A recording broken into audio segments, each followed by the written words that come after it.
झालेला हा तुफानी पाऊस आहे। प्रचंड विजांच्या कडकडाटासह या पावसाचे पुन्हा एकदा आगमन झालेले आहे आणि या पावसाने प्रचंड नुकसान होण्याची भीती व्यक्त होत आहे। आणि साधारण हा पाऊस जर एकसारखा जर चालू राहिला तर तासाभरामध्ये नदी नाल्यांना पूर येईल आणि 10 मिनिटांमध्ये शेतामध्ये पाण्याचे तळे तयार झाले अशी परिस्थिती या ठिकाणी झाली।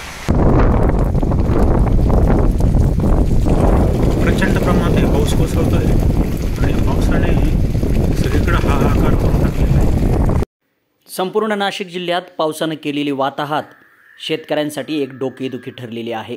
आजही नांदगावमध्ये पावसानं जोरदार हजेरी लावली, होत्याचं नव्हतं झालं। वेगवान मराठीसाठी मारुती जगधने, नांदगाव।